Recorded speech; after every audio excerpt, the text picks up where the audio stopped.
Le Canard enchaîné, dans son numéro du 21 mai, annoncé en première page, a produit un article «L'insoumise Chikirou resserre sa salade russe». Alors, je n'ai rien, je n'ai pas de relation avec Madame Chikirou, mais il m'accuse d'avoir participé avec elle à une manifestation pour les immortels russes. Et je pense que c'est la moindre des choses, de rendre hommage à ceux qui sont morts en Russie et qui ont combattu lors de la Deuxième Guerre mondiale, qui ont 27 millions de morts, alors que la France n'a rien fait. Je considérais qu'il était mon devoir d'être là.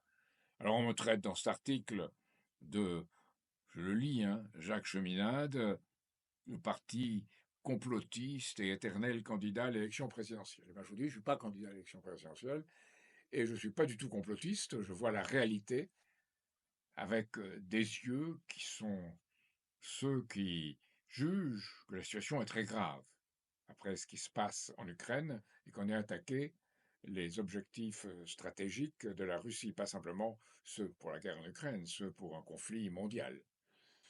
Alors on attaque dans cet article Yves-Jean Gallas, qui est un communiste, parce qu'il a pris des positions dans le mouvement de la paix beaucoup plus favorables à une politique réelle de paix par le développement mutuel.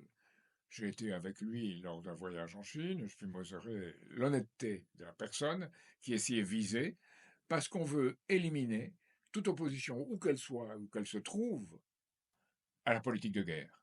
Et cette politique de guerre de Macron, de son entourage, et d'un Jean-Noël Barrot qui a les meilleures relations avec Lindsey Graham, le sénateur américain le plus va en guerre, mais il faut arrêter cela. Je voulais simplement vous dire ce message pour, pour moi, confirme que le canard enchaîné, c'est l'arrivée de tuyaux de police qui les informent, et pas nécessairement ceux pour la paix mondiale. Ce sont des apparences. Donc voilà ce que je voulais vous dire aujourd'hui, parce que je pense que c'est une chose importante, et que Jean-Yves Gallas est quelqu'un qui ne mérite pas cette diffamation et ces attaques absurdes.